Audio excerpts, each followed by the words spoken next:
Bien muchachos, este video es en sustitución a la clase del día jueves 6 de agosto, en donde yo les había comentado una clase anterior que íbamos a empezar a ver la parte de tratamiento primario dentro de lo que es una planta de tratamiento de aguas residuales.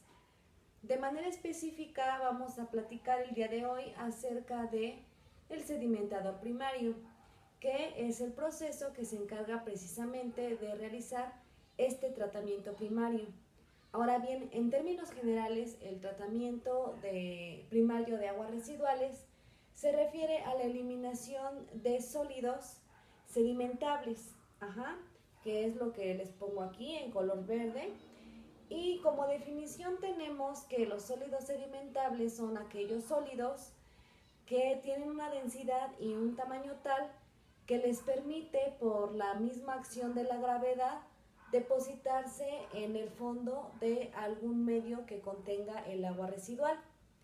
En este caso, ese medio o ese contenedor que va a estar almacenando o más bien reteniendo esa agua residual, pues son o es mi sedimentador primario o los sedimentadores primarios. Entonces definimos ya de manera específica el sedimentador primario como ese tanque que me permite llevar a cabo precisamente la eliminación de sólidos sedimentables presentes en aguas residuales. Ahora bien, es importante mencionar que al ser un proceso de tratamiento primario y que además está clasificado dentro de los métodos de tipo mecánicos o físicos, las eficiencias de remoción alcanzadas en este tipo de sedimentadores son relativamente bajas comparadas con algunos otros procesos que seguramente ustedes conocerán de manera posterior, probablemente en alguna otra materia, o incluso comparados con los mismos procesos que se llevan a cabo en las plantas de tratamiento. ¿Sí? Al ser un proceso físico, al ser un proceso de tratamiento primario, al ser un proceso grueso, burdo, las eficiencias alcanzadas, repito, son relativamente pequeñas. ¿Qué tan pequeñas o qué tan reducidas son esas eficiencias? Bueno, estamos hablando que en un sedimentador primario podemos alcanzar eficiencias de entre el 60 y el 70% como máximo, ¿sale? Entonces decimos que la sedimentación o el sedimentador primario es un proceso, repito, que maneja eficiencias relativamente bajas y que, bueno, me van a ayudar a condicionar el agua para que posteriormente reciba un tratamiento secundario, ¿sí? Y bueno, posteriormente vamos a ver esa parte, ¿no?, de tratamiento primario. En este caso, ahorita lo más importante o lo más rescatable de este tema es precisamente eso, que conozcan qué es un sedimentador primario, para qué se utiliza y bueno, aquí utilicé la palabra eliminar sólidos sedimentables. Sin embargo, la palabra más o el término ahí más adecuado que yo debí poner a lo mejor es el de reducción de la concentración de sólidos sedimentables. Esto, repito, debido a las bajas eficiencias que tenemos en este tipo de procesos. Bien, dentro de lo que es el diseño de un sedimentador primario, tenemos dos partes o dos etapas. La primera de ellas es el dimensionamiento del tanque, y la segunda es la parte del balance de masas. Este balance de masas me sirve, o más bien sirve al diseñador, para conocer las eficiencias de remoción que va a tener ese tanque, ¿sale? ¿Remoción de qué? Repito, de sólidos sedimentables, ¿sí? Esto soy muy enfática en esa parte, ya que, bueno, es imposible que el agua residual no tenga sólidos sedimentables. Pero si hacemos una comparación y a mí siempre me gusta hacer esa comparación con las plantas potabilizadoras para que se den una idea de cuál es la importancia y la diferencia en cómo se manejan cada una de este tipo de plantas. Las plantas de aguas potabilizadoras hay ocasiones en las que no incluyen un sedimentador primario. ¿Por qué? Porque el agua natural, el agua sin contaminantes, en ocasiones puede presentarse con ausencia de estos sólidos sedimentables, ¿sale? Repito, agua natural, agua que no ha sido utilizada. El agua residual, agua que ya recibió un uso, es así, contiene de cajón sólidos sedimentables. Ajá, entonces, en una planta de tratamiento de aguas residuales siempre vamos a tener esta parte de tratamiento primario, es decir, sedimentación primaria. Nosotros vimos la clase anterior, o en una plática anterior a este proceso, que existe la eliminación de arenas y la eliminación o separación de grasas y aceites en las aguas residuales. Toda esa parte se realiza en el pretratamiento. Sin embargo, hay algunos arreglos especiales dentro de las plantas de tratamiento de aguas residuales en las que combinan en el mismo tanque la parte de sedimentación y la separación de grasas y aceites, ¿sale? Es decir, en este mismo tanque o en este mismo tanque se realizan los dos procesos de manera simultánea. Ahorita vamos a ver el diseño del sedimentador primario así solito, ¿sí? Sin que se lleve a cabo algún otro proceso paralelo en el reactor, ¿sí? Bueno, en el tanque más bien. Ahora, debido a la poca complejidad que tiene este proceso, solamente consta de estas dos partes, ¿sí? Si tuviéramos o estuviéramos hablando de algún proceso en donde se adicionara algún reactivo, en donde se llevara a cabo una aireación, en donde se pudiera llevar a cabo alguna agitación, etcétera, probablemente este diseño sería o se convertiría en algo un poco más complejo o más completo.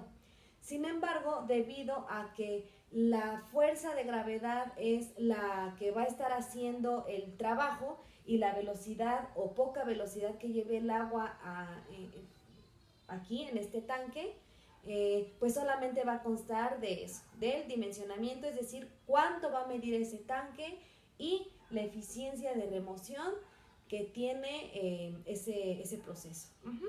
Entonces, bien, dentro de las dimensiones o lo que debemos conocer de mi tanque sedimentador, estará el diámetro.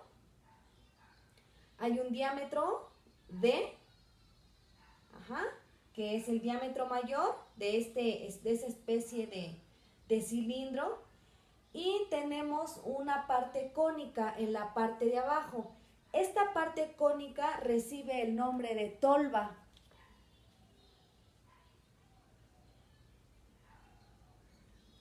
¿Sí? Esa tolva va a servir como depósito de los sólidos que se van a estar sedimentando, ¿sale? Entonces, la combinación de esos sólidos con el agua, pues va a formar una especie de lodo. Son unos lodos que se van a estar acumulando en esta parte y que es importante determinar este tamaño, el tamaño de este cono o de este cono trunco, de esta tolva, para saber qué tanto necesitamos para que se almacenen los sólidos que van a estar entrando en esta parte cónica, ¿sí? Entonces, la intención o el funcionamiento de ese tanque es el siguiente. Aquí tenemos un volumen de agua que está generando un espejo o una superficie libre del agua. Tenemos aquí un volumen que va a llevar una cierta velocidad. Por aquí el agua va a estar fluyendo de manera constante a una velocidad muy baja, ¿sale? A una velocidad tal que los sólidos que se encuentran aquí, aquí, aquí, aquí, aquí, aquí, e incluso el que está hasta acá arriba, tengo oportunidad de llegar hasta acá abajo, ¿sí? Ese es el movimiento de sedimentación. la gravedad va a hacer que esta partícula o que este sólido baje, ¿sale? Entonces, yo necesito darle al agua ese tiempo para que esto alcance a llegar hasta aquí. Ese tiempo que tarda el agua o en que tarda en pasar la primera gotita de agua que entra aquí y que sale hasta acá, hasta este punto, el tiempo que tarda en recorrer esa gota de agua desde la entrada hasta la salida, se le llama tiempo de retención. O bien en algunos libros lo conocemos o lo podemos llegar a ver como resistencia hidráulica, que es un θH. ¿Sale? Este tiempo de retención también es un parámetro que se va a estar revisando en esta parte del dimensionamiento. Existen parámetros o existen valores típicos de estos tiempos de retención en sedimentadores primarios. Ya hay valores o rangos de valores. Es más, hasta hay un límite de este tiempo de retención. El agua no puede estar más tiempo del adecuado en este tanque. ¿Por qué? Porque el agua residual tiene, como no nos podemos olvidar, que tiene muchos componentes, tiene muchos contaminantes, entre ellos la materia orgánica. Y esa materia orgánica se está degradando de manera constante. Entonces no podemos dejar que el agua tenga tanto tiempo de resistencia hidráulica aquí, porque podemos provocar que la materia orgánica se empiece a degradar y entonces podemos provocar una contaminación del tanque. Por esa razón, el tiempo de retención tiene un límite. Al momento de nosotros revisar ese tiempo de retención, podemos garantizar que mi dimensionamiento está hecho de manera adecuada, ¿sale? Entonces, bueno, además de estos diámetros, de este diámetro pequeño, también vamos a conocer una altura, una altura de esta parte cilíndrica que la vamos a llamar H cilindro, y una altura en esta parte de la tolva que le vamos a llamar H cono. Que bueno, ya vimos aquí que no es un cono tal cual, es un cono como con una partecita trunca, pero bueno, vamos a denominarlo así, H cono. Y haciendo la suma de esa altura del cilindro más la altura del cono, vamos a tener una altura total del tanque. Y por lo tanto, un volumen, ¿sí? Una capacidad del tanque. ¿Sale? Entonces, bien, vamos a iniciar con el dimensionamiento o con la parte del dimensionamiento.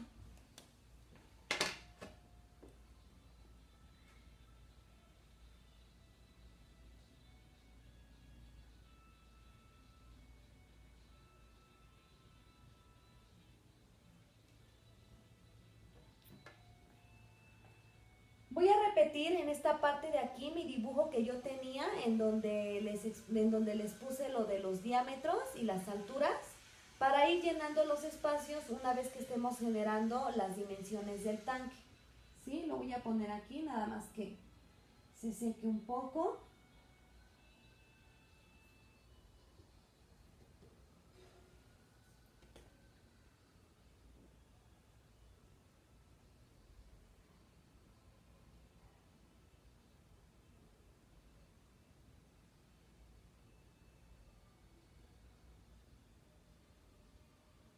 Digo, no importa que no me vean durante todo el video, ¿verdad? Lo importante es que vean lo que se está realizando aquí en el pizarrón. Bien, repito, vamos a determinar el diámetro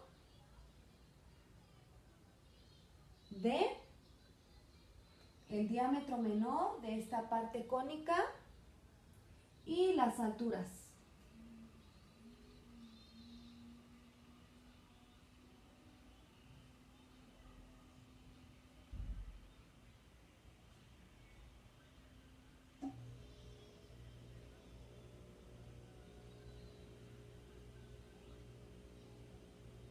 La altura del tanque, ¿ok? Eso es lo que vamos a estar sacando o lo que vamos a estar determinando en esta parte. Bien, para poder realizar el dimensionamiento de todo sedimentador, es importante conocer dos datos de diseño. Ustedes saben que para todo diseño se necesitan datos básicos. Aquí lo más importante es conocer el gasto, ¿sí? Y la concentración de sólidos sedimentables que se van a eliminar. Vamos a llamar en esta parte mi gasto inicial. Y entonces le ponemos un 0, Q0. Ese es mi gasto inicial, mi gasto de diseño, ¿sale?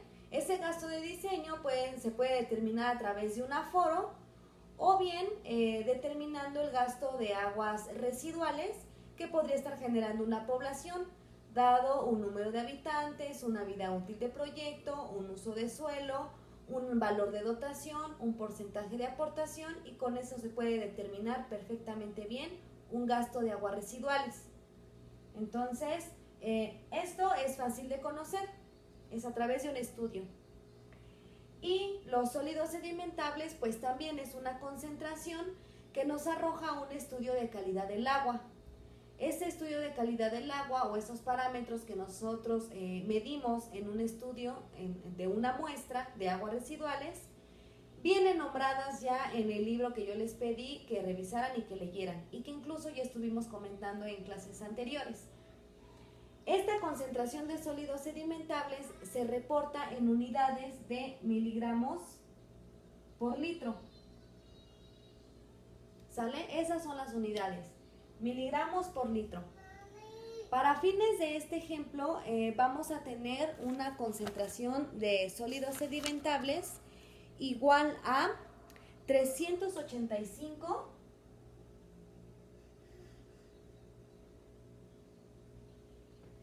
miligramos por litro, ¿sale?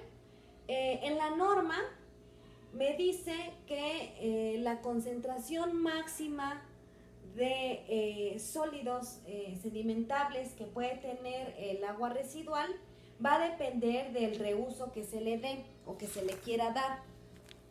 Les voy a pedir de favor que busquen o que revisen en la norma el límite máximo permisible para sólidos sedimentables para este caso, para aguas residuales. Ok, bueno, entonces,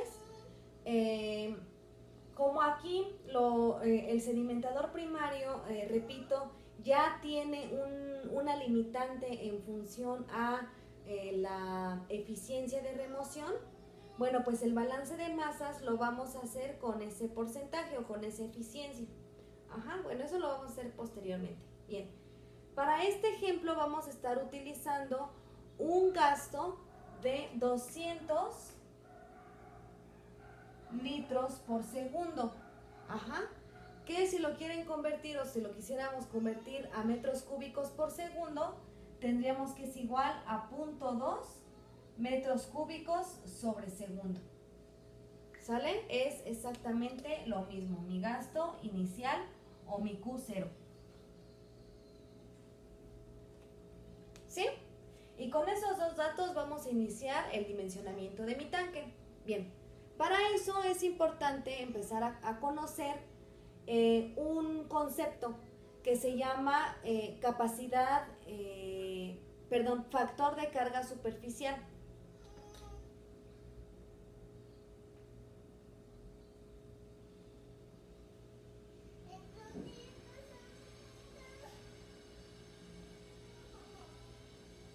¿Sí?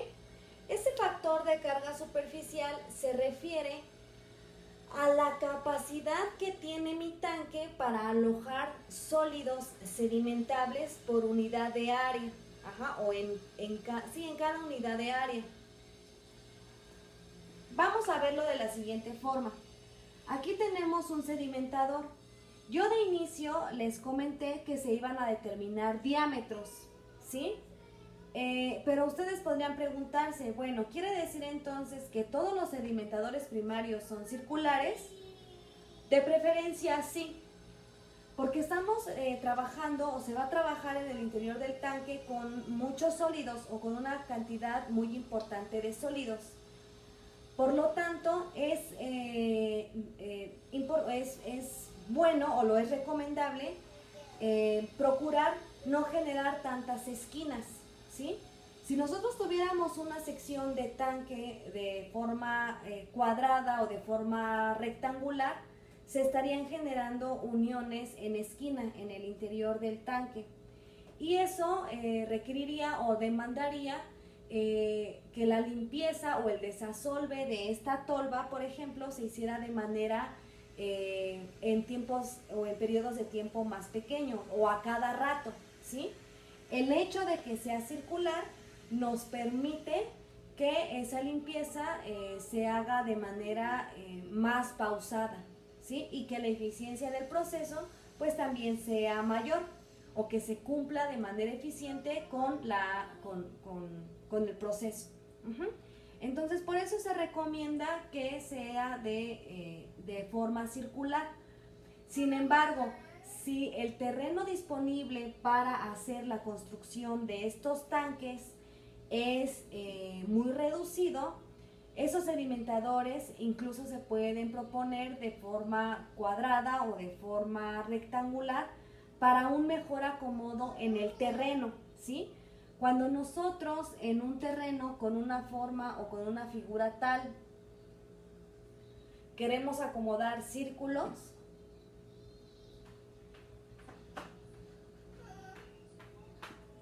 se generan vacíos, ¿sí? Entonces estas partes son desperdiciadas, por así decirlo, ¿sí? Entonces, cuando, repito, el terreno es muy reducido, entonces se opta por poner cuadrados, que diga, sí, cuadrados o rectángulos, ¿sí? Y entonces a lo mejor en el mismo terreno disponible, en vez de solamente poner 2 tanques, pongo 3,